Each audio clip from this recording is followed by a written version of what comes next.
Hey guys, this is Justin checking in from First South Carolina North Charleston District event. I'm here with Due Westerners 8575. I've got Harrison, Isaac, Jake, and Eli. They're going to talk to us a little bit about their iPad control system, Wish brand iPad. They're going to talk to us a little bit about their star pattern wiring system, mechanical design, and strategy based on that. All this and more on Behind the Bumpers. All right, and we're going to hand it off to Harrison to get us started. All right, so one of the things we started out at the start of the season was how are we going to play the game? And one of our strategies is to keep it simple and make it effective. So our strategy is to go for L1 through L3 and not score L4 or in the barge, but we also put algae in the processor. So our strategy is to be fast and effective at what we do. So that's one of the things we focus on is getting our robot done early in the season and getting lots of drive practice and getting lots of programming time. So we're going to be more effective in the first and second competitions. Yeah, I remember you guys had your robot done like week 4, and all of us were still struggling to fight through the snow. We can start with the elevator. So we use the Thrifty elevator kit, and this is our first year as a team building an elevator, so we thought it was a good fit. But in the future, we're probably going to design our own custom ones. So it is, Thrifty elevator 2-stage kit, reaches from L1 to L3. What else? You have preset positions on that? We do. So we have presets for our operator to click on the iPad as well, and we'll get into that in a little bit, as well as their controller. So that's one of the things that we've done in programming to make it more effective is everything is automated that can be automated. Right on. And we'll come back to some of the claw and drive face stuff in a little bit, but I want to show off some of the controls. So something we've really done this year is stepped up our automation game, and this is a custom dashboard programmed in Python, and it is actually running on an older forklift terminal. And this is a really unique solution because the operator is able to select where we want to score, and then our main drive joystick is able to select whenever they want to auto align. This does the last mile alignment. So all the operator does is homes the elevator when we're away and transitioning from the reef to the human player stations.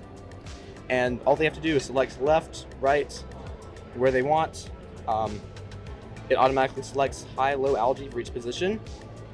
And this is actually something we're going to be implementing at our next competition. Right now, we're still doing manual preset button selections and manual alignment, just because we haven't had enough drive practice with this solution. That's really cool. Gotten lots of drive practice with just manual control, and we have much faster cycle time. I've seen similar stuff with like custom button boards before, but what led you guys to decide to do it on a tablet?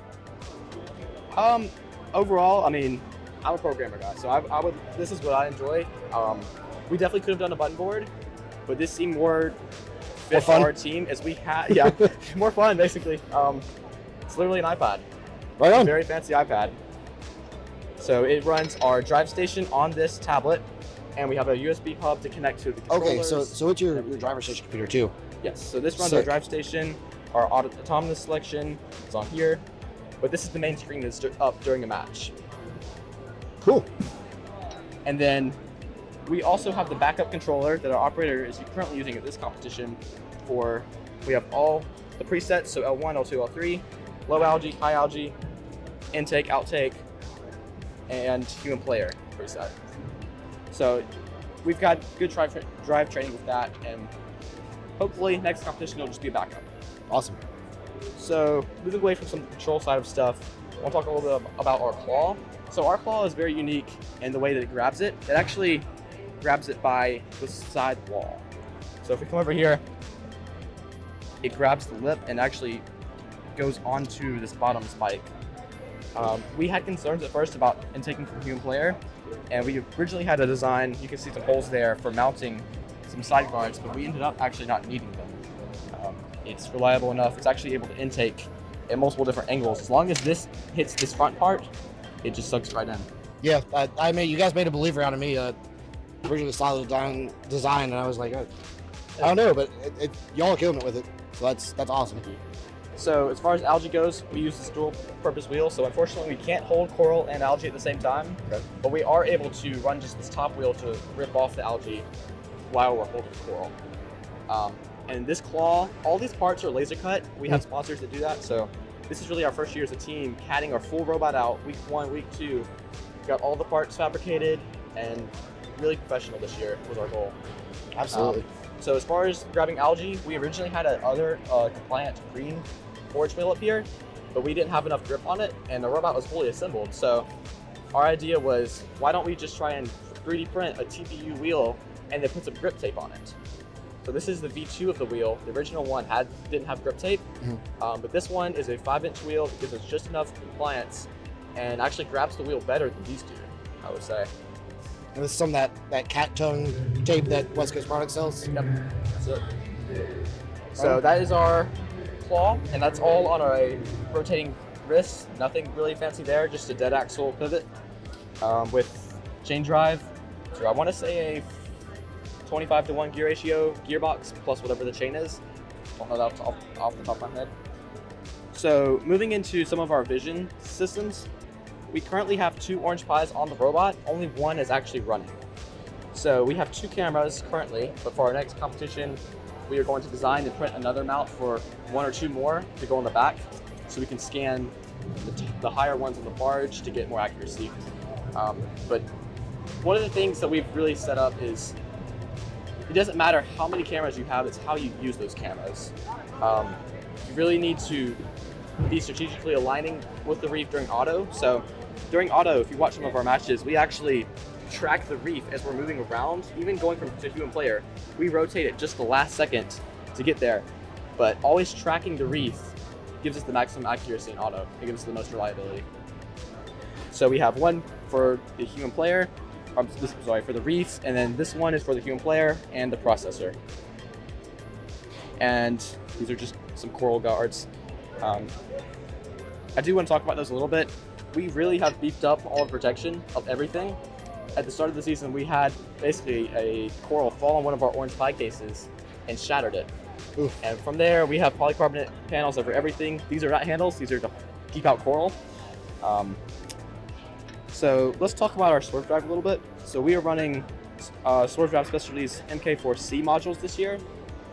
And the Spark Max controllers are hidden up underneath there with the 3D printed mount and some 3D printed covers to keep out any debris from the field. And I wish we had bumpers off, but that's all right. And on top of that, we just have some servo rod and laser cut panels with our sponsors on top. Right on. Yep. All right, so we want to talk about the next thing? Talk about some star pattern wiring that you got? Yeah. So as far as wiring goes, we had a lot of issues last year. And you want to talk about that some? Sure. So this year, for our can wiring, we learned from another team that you can wire can in a different way. It's a star pattern wiring. Normally we had run daisy chain, which is just running the can wire from each thing all the way around in one way. It meets in one area, comes back to another, and that was basically it. And if you had one can issue, basically the entire robot would go down.